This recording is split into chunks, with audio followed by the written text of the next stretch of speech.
அஸ்ஸலாமு அலைக்கும் வரஹ்மத்துல்லாஹி தஆலா வபரகாத்துஹு.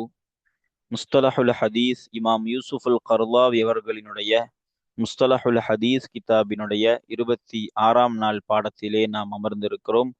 இந்த பாடங்கள் தொடர்ந்து நடைபெறுவதற்கு அல்லாஹு தௌஃபீக் செய்வானாக. ஆமீன் யா ரப்பல் ஆலமீன். நம்முடைய ஜாமியா ரகீப் எஜுகேஷனல் ட்ரஸ்டின் மூலமாக நாம் பல்வேறு விதமான தீன் சம்பந்தமான துனியா சம்பந்தமான சேவைகளை ஆற்றி வருகிறோம். இந்த சேவைகள் எவ்வித தொய்வின்றி சிறப்பான முறையில் நடைபெறுவதற்கு அல்லாஹ் தௌஃபீக் செய்வானாக. நீங்கள் துஆ செய்யுங்கள், இன்னும் ஆதரவு தாருங்கள். நன்மையான காரியங்களில் அனைவரும் ஒன்று சேருவோம், முந்திக் கொள்வோம். நாம் ஆற்றுகிற இந்த சேவைக்கு பொருளாதார பங்களிப்பு செலுத்த நாடுபவர்கள் இங்கே நம்முடைய அக்கௌண்ட் டீட்டெயில்ஸ் வழங்கப்பட்டுள்ளது. அதே போன்று கியூஆர் கோடும் இங்கே வழங்கப்பட்டுள்ளது. இதன் மூலம் தங்களுடைய பொருளாதார பங்களிப்புகளை செலுத்திக் கொள்ளலாம். அல்லாஹ் ரபுல் ஆலமீன் நமக்கு தௌஃபீக் செய்வானாக. ஆமீன் யா ரப்பல் ஆலமீன். முஸ்தலஹுல் ஹதீஸ் கிதாபினுடைய 26ஆம் நாள் பாடமான இன்றைய பாடத்திலே நாம் அல் ஹதீஸுல் அசீஸ் என்றால் என்ன என்பதை நாம விரிவான முறையில் உதாரணத்தோடு பார்க்க இருக்கிறோம் இன்ஷா அல்லாஹு தஆலா. அசீஸான ஹதீஸ் என்றால் என்ன என்பது குறித்த ஒரு சிறிய விளக்கத்தை நம்ம கடந்த பாடங்கள்ல பார்த்திருப்போம். இன்றைய பாடத்துல ஒரு சற்று விரிவான முறையில அசீஸான ஹதீஸ்னா என்ன, அதற்கான உதாரணங்களோடு நமக்கு விளக்க இருக்கிறாங்க. அசீஸான ஹதீஸ்னா என்ன அப்படின்னா, பொதுவா ஒரு ஹதீஸ் இருக்கென்று அதற்குரிய சனதிலே நிறைய தபக்காத்துகள் இருக்கும். சஹாபத் என்பது ஒரு தபக்கா, அதே போன்று தாபி என்பது ஒரு தபக்கா, தபு தாபி என்பது தபக்கா, இப்படி தபக்காக்கள் சென்று கொண்டே இருக்கும். இந்த படித்தரம், இந்த தபக்காக்களில் ஏதாவது ஒரு தபக்காவில் குறைந்தது 2 அறிவிப்பாளர்கள் வந்துட்டாங்க அப்படின்னா அந்த ஹதீஸ் அசீஸ் என்பதாக ஆயிரும். உதாரணத்திற்கு சஹாபாக்களிலிருந்து 2 பேர் தான் அந்த ஹதீஸ் அறிவிச்சிருக்கிறாங்க. தாபியகள்ல 3 இருக்கலாம், 7 இருக்கலாம், 10 இருக்கலாம், 50 இருக்கலாம். தபு தாபியகள்லையும் அதே போன்று எத்தனையாக இருக்கலாம். ஏதாவது ஒரு தபக்காவில் 2 அறிவிப்பாளர்கள் இடம்பெற்று விட்டாலே அந்த ஹதீஸ் அசீஸ் என்பதாக ஆகிவிடும். ஆனால் ஒரு நிபந்தனை என்னன்னா, எந்த தபக்காவிலேயும் அந்த 2 விட குறைஞ்சிடக்கூடாது. 2 விட குறைந்து ஏதாவது ஒரு தபக்கால ஒரு ராவி அறிவிப்பாளர் வந்துட்டாங்க அப்படின்னா, ஒரே ஒரு அறிவிப்பாளர் இடம்பெற்று விட்டாங்கன்னா அந்த ஹதீஸ் கரீபாக ஆயிரும். அதனால அசீஸான ஹதீஸ்னா என்ன? ஏதாவது ஒரு தபக்காவில் குறைந்தது 2 அறிவிப்பாளர்கள் இடம்பெற்று விட்டாங்க அப்படின்னா, மற்ற தபக்காவில் 2க்கு மேல எவ்வளவு வேணா இருக்கலாம், 2க்கு குறைஞ்சிடக்கூடாது. 2க்கு மேல எவ்வளவு இருக்கலாம், ஏதாவது ஒரு தபக்காவில் குறைந்தது 2 அறிவிப்பாளர்கள் இடம்பெற்று விட்டாங்கன்னா அந்த ஹதீஸ் அசீஸ் என்பதாக ஆகிவிடும். இதுதான் அசீஸான ஹதீஸினுடைய விளக்கம். இதற்கான 2 உதாரணங்களை நமக்கு கிதாபுகளில் சொல்லி தருவாங்க. அந்த உதாரணத்தை நமக்கு கிதாபிலேயே மிக இலகுவான முறையில விளக்கியும் கொடுப்பாங்க. அதை தொடர்ந்து இந்த அசீஸான ஹதீஸிற்கு ஏன் அசீஸ் என்ற பெயர் வந்தது, அசீஸ் என்ற வார்த்தைக்கான பொருள் என்ன, அதற்கும் இந்த ஹதீஸுக்குமான தொடர்பு என்ன, ஏன் இந்த பெயரை இந்த ஹதீஸிற்கு வைக்கப்பட்டது என்பதையும் நமக்கு கிதாபிலேயே இலகுவான முறையில சொல்லி கொடுக்க இருக்கிறாங்க. வாங்க நாம கிதாபை வாசித்து இவைகளை அறிந்து கொள்ளலாம் இன்ஷா அல்லாஹு தஆலா. பிஸ்மில்லாஹிர் ரஹ்மானிர் ரஹீம். அல் ஹதீஸுல் அசீஸு, அசீஸான ஹதீஸ் ஆகிறது. அப்ப இன்றைய பாடத்துல நம்ம அசீஸான ஹதீஸ்னா என்ன என்பதனுடைய விளக்கத்தினை விரிவாக உதாரணத்தோடு நாம இன்ஷா அல்லாஹ் பார்க்க இருக்கிறோம். அப்போ நம்ம கடந்த பாடங்கள்ல பார்த்த மாதிரியே அசீஸ் அப்படிங்கிற வார்த்தையுடைய லுகத்து, அதாவது அகராதி பொருள் என்ன, அதே போன்று இஸ்திலாஹ், இந்த ஹதீஸினுடைய அடிப்படைகளை பற்றி பேசக்கூடிய இந்த கலையில் அசீஸ் எனும் வார்த்தைக்கு என்ன பொருள் என்பதை நாம பார்க்க இருக்கிறோம். ஆரம்பமாக அகராதியில் லுகத்திலே அசீஸ்ங்கிற வார்த்தைக்கு என்ன பொருள் அப்படின்னா, நமக்கு லுகத்து கிதாபுகள்ல சொல்லி தருவாங்க. அசீஸ் அப்படிங்கிற வார்த்தைக்கு மஹபூப் என்ற அர்த்தம் இருக்கு, நேசிக்கப்படக்கூடியவர். அதே போல ஷரீஃப், சிறந்தவர் என்ற அர்த்தம் இருக்கு. கவியுன், வலிமையானவர் என்ற அர்த்தம் இருக்கு. நிறைய அர்த்தம். கலீலுன், மிக குறைந்தது, அரிதானது என்கிற அர்த்தம் இருக்கு. நிறைய அர்த்தங்கள். மலிக்குன், அரசன். நிறைய அர்த்தங்கள். வலிமையானவர், கண்ணியமானவர். இப்படி அசீஸ்ங்கிற வார்த்தைக்கு நிறைய அர்த்தங்கள் இருக்குது. இன்னும் சொல்ல போனா அல்லாஹுவினுடைய திருநாமங்களில் ஒன்றுதான் இந்த அசீஸ் என்னும் அல் அசீஸ் என்ற இந்த வார்த்தை. அப்போ லுகத்திலே அல் அசீஸ், இந்த அசீஸ் என்னும் லெஃபதற்கு இதுதான் பொருள். இப்போ இந்த ஃபன்னில், அதாவது இந்த கலை, இல்முல் ஹதீஸினுடைய அடிப்படைகளை பற்றி பேசக்கூடியதான இந்த கலையிலே இதற்கான பொருள் என்ன நாம் பார்க்கிறோம் பாருங்க. ஹுவ அதுவாகிறது. அதுனா என்னது? இந்த ஹுவ லமீர் எங்க மேலும் அசீஸான ஹதீஸ் ஆகிறது. அல் ஹதீஸு அந்த ஹதீஸாக இருக்கும். எந்த ஹதீஸ்? அல் ஹதீசுன் நபவி, நம்ம மேல குறிப்பிட்டோமா இல்லையா, நபி ஸல்லல்லாஹு அலைஹி வஸல்லத்தை சார்ந்த அந்த ஹதீஸாக இருக்கும். அல்லது எப்படிப்பட்ட ஹதீஸு? ரவாஹு இஸ்னானி அன் இஸ்னைனி, ரவாஹு அதை அறிவித்தார்கள். எதை? இந்த ஹூடைய லமீர் இந்த அல்லதியை நோக்கி மீளும், மௌசூலை நோக்கி. அப்ப ஹதீஸ் என்ற அர்த்தம் வைக்கணும். அப்ப அந்த ஹதீஸை அறிவித்திருப்பார்கள் யாரு? இஸ்னானி இரண்டு நபர்கள், அதாவது இரண்டு அறிவிப்பாளர்கள். அன் இஸ்னைனி இரண்டு அறிவிப்பாளர்களை தொட்டும். அப்ப இரு அறிவிப்பாளர்களை தொட்டும் இரு அறிவிப்பாளர்கள் எந்த ஹதீஸை அறிவித்தார்களோ அப்படிப்பட்டதான அந்த ஹதீஸாக இருக்கும். வலவ் ஃபி தொபகத்தின் வாஹிதத்தின், ஒரே ஒரு படித்தரத்தில் ஆகியிருந்தாலும் சரியே. அப்போ ஒரே ஒரு தொபக்கால இரண்டு அறிவிப்பாளர்கள் இடம்பெற்று விட்டாலே, மற்ற தொபக்கால எத்தனை பேரும் இருக்கலாம், ரெண்டுக்கு குறையக்கூடாது. ரெண்டுக்கு குறைஞ்சிட்டா அது கரீப்ல போய் விழுந்துரும் ஹதீஸுடைய சனது. அப்ப ஹதீஸினுடைய அந்த தொபக்கா ஏதேனும் ஒரு தொபக்கத்தில ரெண்டு அறிவிப்பாளர்கள் இடம்பெற்று விட்டாலே அந்த ஹதீஸுக்கு அசீஸ் என்பதாக சொல்லப்படும். ஷர்த்து சொல்றாங்க பாருங்க. பிஷருத்தி அல்லா யகில்ல அல் பாக்கி அன் இஸ்னைனி இஸ்னைனி. அப்போ பிஷருத்தி அல்லா யகில்ல குறையாமல் இருக்க வேண்டும் எனும் நிபந்தனையை கொண்டு. எது குறைந்து விடக்கூடாது? அல் பாக்கி மீதம் உண்டானவைகள். அப்ப ஒரு தொபக்கால ரெண்டு பேர் வந்தாலே அது ஹதீஸ் அசீஸ் ஆயிரும். அப்ப ஷருத் என்ன? மற்ற தபக்கா, பாக்கினா மீதமுண்டான தபக்காக்கள் குறைந்து விடக்கூடாது, அதாவது குறையாமல் இருக்க வேண்டும் எனும் நிபந்தனையை கொண்டு. எதை விட்டும் குறைந்து விடக்கூடாது? அனிஸ்னைனி இஸ்னைனி இரண்டு இரண்டு அறிவிப்பாளர்களை விட்டும். அப்போ மற்ற தபக்கால ரெண்டை விட குறைஞ்சிருச்சுன்னா அது கரீப் ஆயிரும்.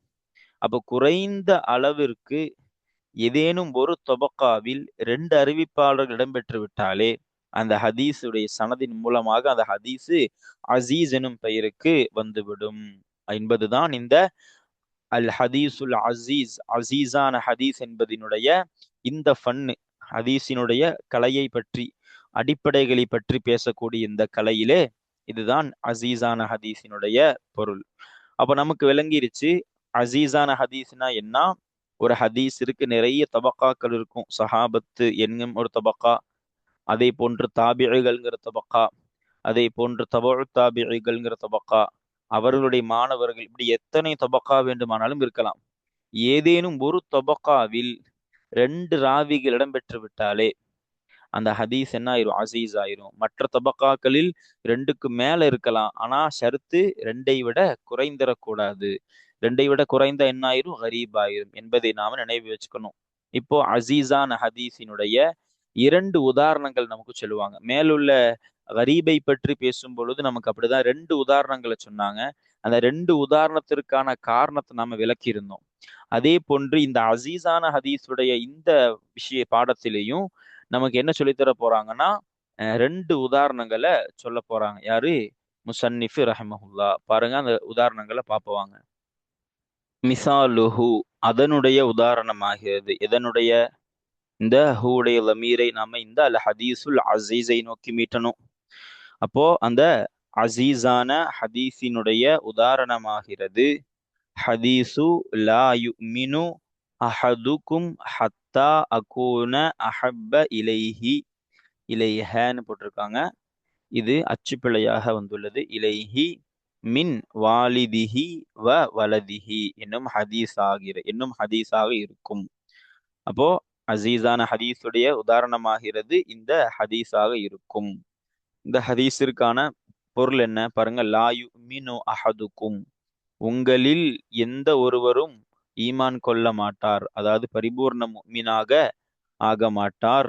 எதுவரை? ஹத்தா அகூன நான் ஆகும் வரை. அஹப்ப இலைஹி அவர் பக்கம் மிக பிரியமானவராக நான் ஆகும் வரை. இந்த ஹீ உடைய லமீரை நாம் எங்க மீட்டணும்? இந்த அஹதை நோக்கி மீட்டணும். அப்ப அவரின் பக்கம் மிக பிரியமானவராக நான் ஆகும் வரை. யாரை விட மிக பிரியமானவராக? மின் வாலிதிஹி, அவருடைய பெற்றோரை விட. இந்த ஹீ உடைய லமீரும் இந்த அஹதை நோக்கிதான். வலதிஹி, இன்னும் அவருடைய பிள்ளையை விட. இந்த ஹீ உடைய லமீரும் இந்த அஹது தான். அப்ப உங்களில் ஒருவர் பரிபூர்ணமான முஃமினாக, பரிபூர்ண ஈமான் கொண்டவராக ஆகணும் அப்படின்னு சொன்னா, நான் அவருக்கு மிக நேசமானவனாக ஆகணும். யாரை விட? அவருடைய பெற்றோரை விட, அவருடைய பிள்ளையை விட நான் அவருக்கு நேசமானவராக ஆனதான் அவருடைய ஈமான் பரிபூர்ணமாகும் என்பதாக நபி ஸல்லல்லாஹு அலைஹி வஸல்லம் இந்த ஹதீஸை நமக்கு சொல்லித்தராங்க. ஹுப்பு நபிங்கிறது ஒருவருக்கு அவசியம். அதாவது நபி ஸல்லல்லாஹு அலைஹி வஸல்லத்தின் மீது ஒருவர் தான் பெற்றோரை விட, தன்னுடைய பிள்ளையை விட ரசூல் ஸல்லல்லாஹு அலைஹி வஸல்லத்தை நேசித்தால் தான் அவருக்கு ஈமான் பரிபூர்ணமாகும் என்பதை சொல்லக்கூடிய ஹதீஸ் தான் இந்த ஹதீஸ். இப்ப இந்த ஹதீஸ் தான் எதற்கு உதாரணம்? அசீஸான ஹதீஸிற்குரிய உதாரணம். இப்ப பாருங்க, இப்போ நாம் ஒரு விஷயத்தை இங்க விளங்க வேண்டிய கடமை இருக்கு. அதாவது ஒரு ஹதீஸ் அசீஸ் ஆவதனாலோ, ஒரு ஹதீஸ் மேல பார்த்தோம் கரீப் ஆகுவதனாலோ அது சஹீஹ் இல்லைன்னு ஆயிராது. சஹீஹான ஹதீஸும் கூட கரீபாகவும் அதே போன்று அசீஸாக இன்னும் வரக்கூடிய எல்லா பெயரிலும் வரலாம். என்ன சஹீஹு, லஈஃபு, ஹசனு என்று நாம ஹதீஸுடைய தரங்களை பிரிப்பது அது கபூலு, ரத்து எனும் அடிப்படையில் நம்ம மேல பார்த்திருப்போம். அந்த ஹதீஸ் ஏற்றுக்கொள்ளப்படக்கூடிய தன்மைகளை வைத்திருக்குதா இல்லையா என்னும் அடிப்படையில தான் சஹீஹு, ஹசனு, லஈஃப் என்பதாக பங்கு பிரியும். இந்த அசீஸு, கரீபு, இனி பாப மஷ்ஹூரு, மேல முத்தவாத்திர், இதெல்லாம் பார்த்தோமா இல்லையா? இந்த பிரிவு, இந்த பங்கு வைக்குதல் எந்த அடிப்படையில் அப்படின்னா அறிவிப்பாளர்களுடைய எண்ணிக்கையை வைத்து. அதனால ஒரு சஹீஹான ஹதீஸு கரீபாகவும் ஆகலாம், முத்தவாத்திராகவும் ஆகலாம், அசீஸாக ஆகலாம். அதனால் நாம சஹீஹ் என்பது கரீபுக்கு எதிர் அப்படிங்கிற கோணத்துல பார்க்க கூடாது. ஏன்னா இந்த ஹதீஸு எனது சஹீஹான ஹதீஸ் தான். பாருங்க, அப்போ என்பதை நாம இங்க ஒரு விஷயமாக விளங்கிக்கணும். சஹீஹ் என்பது அசீஸ் ஆகுவதற்கோ கரீப் ஆகுவதற்கோ எதிர் அல்ல.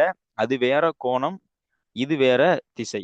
அது வேற அடிப்படையில் ஹதீஸ் பங்கு வைக்கப்படுவது, இது வேற அடிப்படையில் பங்கு வைக்கப்படுவது என்பதை நாம் விளங்கிக்கணும். இப்ப பாருங்க, இந்த ஹதீஸ் எப்படி அசீஸ் ஆச்சு, அசீஸ் ஆகுவதற்கு என்ன காரணம் என்பதை நமக்கு விளக்க போறாங்க. பாருங்க, ஃபக்கது ரவாஹு, எனவே திட்டமாக அதை அறிவித்தார்கள். எதை? இந்த ஹூடைய லமீரை நாம இந்த ஹதீஸை நோக்கி எடுக்கணும்.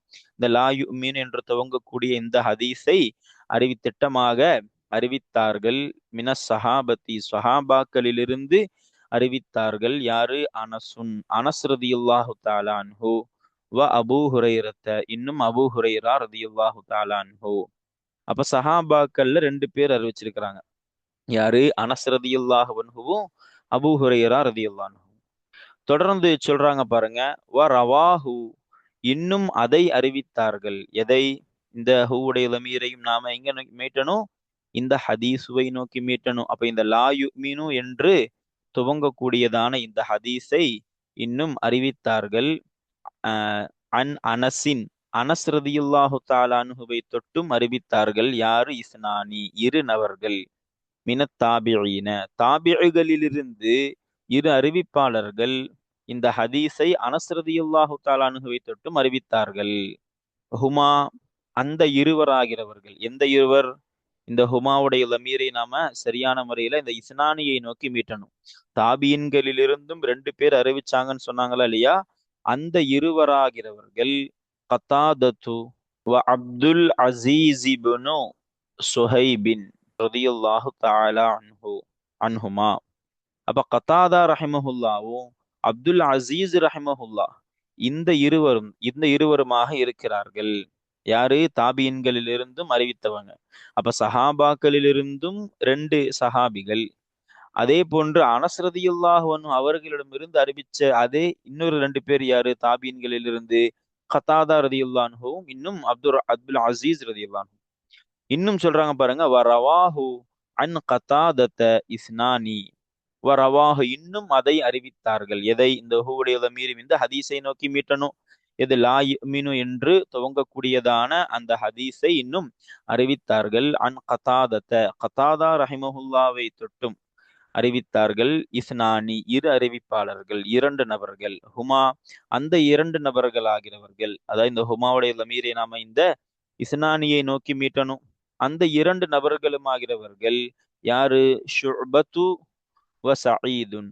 ஷுபா ரஹிமஹுல்லா இன்னும் சயீத் ரஹிமஹுல்லா, இந்த இருவருமாக இருக்கிறார்கள். அப்போ புரிஞ்சு போச்சு. முதல் சஹாபத்து எனும் அந்த தபக்காவிலும் 2 பேரு, அடுத்த உள்ள தபக்காவிலும் 2 பேரு, அடுத்தும் 2 நபர்கள். இன்னும் தொடர்ந்து சொல்றாங்க பாருங்க, வரவாஹு இன்னும் அந்த ஹதீஸை அறிவித்தார்கள். எது? இந்த ஹூவுடைய லமீரை நம்ம எங்க மீட்டணும்? இந்த ஹதீஸை நோக்கி மீட்டணும். அப்ப லா யுமினு அஹதுக்கும் என்று துவங்கக்கூடியதான அந்த ஹதீஸை அறிவித்தார்கள். அன் அப்துல் அசீசி, அப்துல் அசீஸ் ரஹிமஹுல்லாவை தொட்டும். அப்ப இங்க கத்தாதா ரஹிமஹுல்லாவை தொட்டும் அறிவிச்சவங்க இந்த 2 பேர். அதே போன்று இங்க அப்துல் அசீஸ் ரஹிமஹுல்லா நாம இன்னொரு தாபியை பார்த்தோமா இல்லையா? அவங்கள குறித்து சொல்றாங்க பாருங்க, அன் அப்துல் அசீசி, அப்துல் அசீஸ் ரஹிமஹுல்லாவை தொட்டும் அந்த ஹதீஸை அறிவித்தார்கள். இஸ்னானி இரு அறிவிப்பாளர்கள். அப்ப 2 ராவிகள். ஹுமா அந்த 2 அறிவிப்பாளர்கள் ஆகிறவர்கள். இந்த ஹுமாவுடைய லமீரை நம்ம இந்த இஸ்னானியை நோக்கி மீட்டணும். அதாவது அப்துல் அசீஸ் ரஹிமஹுல்லா அவர்களிடமிருந்து இந்த ஹதீஸை அறிவித்த அந்த 2 நபர்கள் ஆகிறவர்கள் யாரு? இஸ்மாயில் இப்னு உலையா என்று வரணும். உலையத்த, லாமுக்கு ஃபத்ஹ், இந்த யாவுக்கு ஷத்து வைக்கப்பட்டு இது குண்டுத்தா ஹா வராது, இந்த ஹாத்தா குண்டுத்தா வரணும். உலையா, உலையத்தி. அப்போ உலையா இஸ்மாயில் இப்னு உலையா. உலையாங்கிறது யாருன்னா இஸ்மாயில் ரஹிமஹுல்லாவினுடைய உம்மாவுடைய பெயர். இவங்க உம்மாவுடைய பெயரால் அறியப்படுறாங்க. அப்போ ஹுமா அந்த 2 நபர்கள் ஆகிறவர்கள் இஸ்மாயில் இப்னு உலையா வ அப்துல் வாரிசி. இஸ்மாயில் ரஹிமஹுல்லாவும் இன்னும் அப்துல் வாரிஸ் ரஹிமஹுல்லா ஆக இருக்கிறார்கள். இப்போ அடுத்து சொல்றாங்க பாருங்க, வ ரவாஹு இன்னும் அந்த ஹதீஸை அறிவித்தார்கள். எந்த ஹதீஸை? இந்த ஹூடைய லமீரை நாம இந்த ஹதீஸை நோக்கி மீட்டணும். லா யுமினு அஹதுக்கும் என்று தொடங்கக்கூடியதான இந்த ஹதீஸை இன்னும் அறிவித்தார்கள். அன் குல்லின் மின் ஹாதைனி, இந்த 2 நபர்களிலிருந்து உள்ள ஒவ்வொருவரை தொட்டும் அந்த ஹதீஸை அறிவித்தார்கள். ஜமாஅத்துன் ஒரு கூட்டம் அறிவித்தார்கள். அப்ப அந்த ஹாதைனினா யாரு? இஸ்மாயில் ரஹிமஹுல்லா, அதே போல அப்துல் வாரிஸ் ரஹிமஹுல்லா. அப்ப அந்த 2 நபர்களிடமிருந்து நிறைய அறிவிப்பாளர்கள் இந்த ஹதீஸ அறிவிச்சிருக்கிறாங்க. அப்ப இதுவரைக்கும் கடந்து வந்த பாதை இஸ்னைனியாக வந்திருக்கு. இஸ்னானி அண்ட் இஸ்னைனி பார்த்தோமா இல்லையா? அப்படி இதுவரைக்கும் வந்த அந்த பாதை 2 அறிவிப்பாளர்களை கடந்து அது வந்திருக்குது. இதிலிருந்து இஸ்மாயில் ரஹிமஹுல்லா, அப்துல் வாரிஸ் ரஹிமஹுல்லா, இந்த 2 நபர்களிலிருந்துண்டான ஒவ்வொருவரை தொட்டும் இந்த ஹதீஸை அறிவித்தார்கள். ஜமாஅத்துன் ஒரு கூட்டம் அறிவித்தார்கள். அப்ப இதனால தான் இந்த ஹதீஸு அசீஸ் என்னும் பெயரை பெற்றுள்ளது. அப்ப நம்ம விளங்கணும். அப்போ ஒரு ஹதீஸு அசீஸ் என்னும் பெயரை பெறணும் அப்படின்னு சொன்னா ஏதேனும் ஒரு தொபக்காவில் 2 அறிவிப்பாளர்கள் இருந்தாலே அந்த ஹதீஸ் என்ன ஆயிரும்? அசீஸ் என்ற பெயருக்கு வந்துவிடும். அப்போ இங்க ஒரு தொபக்கா அல்ல, சுமார் ஒரு 3 தொபக்காவில் ஹதீஸ் 2 அறிவிப்பாளர்களை கொண்டுதான் கடந்து வந்திருக்குது. அப்போ இந்த ஹதீஸ் என்பது அசீஸ் ஆகும். இதுல இன்னொரு ஷர்த்தும் பேணப்படணும்னு மேல பார்த்தோமா இல்லையா? வேறு எந்த தொபக்காவிலும் 2ஐ விட குறைஞ்சிடக்கூடாது. எங்கேயுமே நமக்கு குறையில. 2ஐ விட குறைஞ்சா என்ன ஆயிரும்? அது கரீபனும் அந்த பெயருக்கு அந்த ஹதீஸ் சென்று விடும். அப்ப இந்த ஹதீஸ் லா யுமினு அஹதுக்கும் ஹத்தா அகூன அஹப்ப இலைஹி மின் வாலிதிஹி வ வலதிஹி என்ற இந்த ஹதீஸ் அசீஸான ஹதீஸ் ஆகும். அதற்கான காரணத்தையும் நாம விளக்கிட்டோம். இப்போ அடுத்த ஹதீஸ் பாருங்க. வ ஹதீஸு நஹ்னுல் ஆஹிரூன அஸ்ஸாபிகூன யௌமல் கியாமதி. அப்ப இன்னும் ஹதீஸாக இருக்கும். அப்ப இந்த ஹதீஸுவை நாம் எங்க அத்துஃப் செய்யணும்? இந்த ஹதீஸுல அத்துஃப் செய்யணும். அப்ப அர்த்தம் எப்படி வரும்? மிசாலுஹு அசீஸான ஹதீஸினுடைய உதாரணமாகிறது. வ ஹதீஸு இன்னும் நஹனுல் ஆஹிரூன ஸாபிகூன யௌமல் கியாமதி என்னும் இந்த ஹதீஸாக இருக்கும் என்று அர்த்தம் வைக்கணும். அப்போ இந்த ஹதீஸிற்கான பொருள் என்ன பாருங்க. நஹ்னு நாங்களாகிறவர்கள், நபி ஸல்லல்லாஹு அலைஹி வஸல்லம் அவர்கள் இந்த உம்மத்தே முஹம்மதியா ஸல்லல்லாஹு அலைஹி வஸல்லம் இந்த இறுதி சமூகத்தை குறித்து நமக்கு சொல்லிக் கொடுக்குறாங்க. அந்த உம்மத்தினுடைய சிறப்பை குறித்து. நஹ்னு நாங்கள் ஆகிறவர்கள், அல் ஆஹிரூன ஸாபிகூன யௌமல் கியாமத்தி, அல் ஆஹிரூன இறுதியானவர்கள். அப்போ இந்த உலகத்துல இறுதியாக வந்த சமூகம் நாங்க. அஸ்ஸாபிகூன யௌமல் கியாமத்தி, மறுமை நாளில் முந்தி செல்பவர்களான இறுதியானவர்களாக நாங்கள் இருக்கிறோம். அப்போ இது இந்த உம்மத்தினுடைய சிறப்பை பற்றி பேசக்கூடியதான ஹதீஸ். இதற்கு விளக்கங்கள் வேறு. அப்ப இந்த ஹதீஸாக இருக்கும் எது அசீஸான ஹதீஸினுடைய உதாரணம். அப்ப இந்த ஹதீஸ் எப்படி, எதனால அசீஸ் என்னும் அந்த பெயருக்கு வந்தது, அதற்கான விளக்கத்தை சொல்றாங்க பாருங்க. ஃபக்கது ரவாஹு மினஸ் ஸஹாபதி இஸ்னானி, எனவே திட்டமாக இதை அறிவித்தார்கள். இந்த ஹுவடி லமீர், இந்த ஹதீஸை திட்டமாக அறிவித்தார்கள். மினஸ் ஸஹாபதி, ஸஹாபாக்களிலிருந்து அறிவித்தார்கள். இஸ்னானி இரு அறிவிப்பாளர்கள். ஹுமா அந்த இரு அறிவிப்பாளர்கள் ஆகிறவர்கள். இந்த ஹுமாவுடைய லமீரை நாம் எங்க மீட்டணும்? இந்த இஸ்னானியை நோக்கி மீட்டணும். அப்ப அந்த இரு அறிவிப்பாளர்கள் ஆகிறவர்கள் ஹுதைஃபத்து பினுல் யமானி ரதியல்லாஹு தஆலா அன்ஹு வ அபூ ஹுரைரத ரதியல்லாஹு தஆலா அன்ஹு. ஹுதைஃபத்துல் யமான் ரதியல்லாஹு அன்ஹுவாக இருக்கிறார்கள். இன்னும் அபூ ஹுரைரா ரதியல்லாஹு அன்ஹுவாக இருக்கிறார்கள். அப்ப சஹாபாக்களில் இருந்து இந்த ஹதீஸை அறிவித்த இரு நபர்கள் யாரு? ஒன்னு ஹுதைஃபா ரதியல்லாஹு அன்ஹு, இன்னொன்னு அபூ ஹுரைரா ரதியல்லாஹு அன்ஹு. தொடர்ந்து சொல்றாங்க பாருங்க. சும்ம பிறகு ரவாஹு அதை அறிவித்தார்கள். ஹுவுடைய லமீர் இந்த ஹதீஸை நோக்கி நாம மீட்டணும். அந்த ஹதீஸை நஹனுல் ஆஹிரூன என்று தொடங்கக்கூடியதான அந்த ஹதீஸை அறிவித்தார்கள். அன் அபி ஹுரைரத, அபூ ஹுரைரா ரலியல்லாஹு தஆலா அன்ஹு அவர்களை தொட்டும் அறிவித்தார்கள். சபஅத்துன் ஏழு அறிவிப்பாளர்கள் இந்த ஹதீஸை அறிவித்தார்கள். அப்ப இந்த ஹதீஸை அபூ ஹுரைரா ரலியல்லாஹு அன்ஹுவை தொட்டும் அறிவித்தவங்க ஏழு நபர்கள். அந்த ஏழு நபர்கள் யாருன்னா தாபியர்கள். அவங்க யாருன்னா முஹம்மது பின் சீரின் ரஹிமஹுல்லா, அபூ சலமா ரஹிமஹுல்லா, சயீத் பினுல் முஸையப் ரஹிமஹுல்லா, அப்துர் ரஹ்மான் அல் அஅரஜ் ரஹிமஹுல்லா, அபூ சாலிஹ் ரஹிமஹுல்லா, அபூ ராஃபி ரஹிமஹுல்லா, ஹுமாம் ரஹிமஹுல்லா. இப்படி ஏழு தாபியர்கள் அறிவிச்சிருக்கிறாங்க. யாரிடமிருந்து? அபூ ஹுரைரா ரதியுல்லாஹு அன்ஹு. அதைத்தான் குறிப்பிடுறாங்க. சும்ம ரவாஹு பிறகு இந்த ஹதீஸை அறிவித்தார்கள். அன் அபி ஹுரைரத் ரதியுல்லாஹு அன்ஹு சபஅத்துன், அபூ ஹுரைரா ரதியுல்லாஹு அன்ஹுவை தொட்டும் ஏழு அறிவிப்பாளர்கள் அறிவித்தார்கள். அப்ப இதனால் தான் இந்த ஹதீஸ் என்ன ஆகுது? அசீஸ் எனும் பெயருக்கு வருகிறது. அப்போ இந்த ஹதீஸ் அசீஸ் ஆகுவதற்கு என்ன காரணம்? மேல நாம வரையறை தாயிஃப்ல பார்த்தோம். ஏதேனும் ஒரு தொபக்காவில் இது அறிவிப்பாளர்கள் இடம்பெற்று விட்டாலே அந்த ஹதீஸு அசீஸ் தான். என்ன நிபந்தனை? மற்ற எந்த தொபக்காவிலையும் அந்த ரெண்டுக்கு கீழே போயிடக்கூடாது. ரெண்டுக்கு கீழே போனா அது கரீப் ஆயிரும்.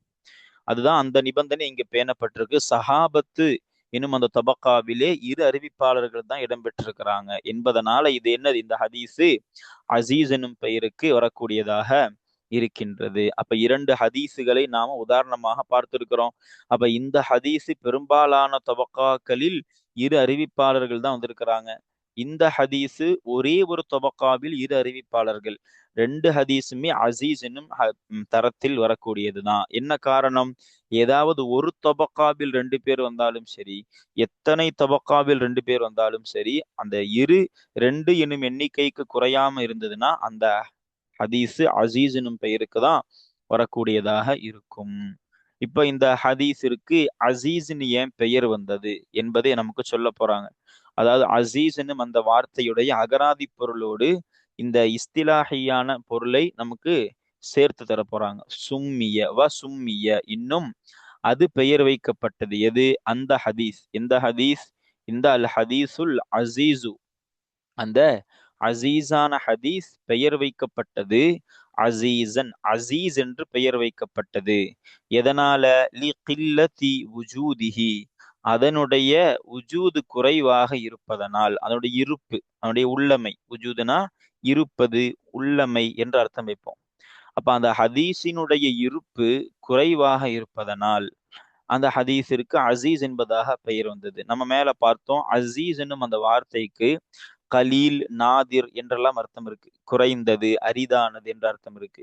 அந்த அகராதி பொருளோடு பொருத்தி நமக்கு விளக்கம் கொடுக்கறாங்க. இந்த ஹதீஸுடைய இருப்பு, இந்த ஹதீஸினுடைய உள்ளமை, இது இருப்பது குறைவாக இருக்கு, அதனால அதுக்கு குறைந்தது எனும் ஒரு பெயரே வைக்கப்பட்டதுன்னு ஒரு காரணம் சொல்றாங்க.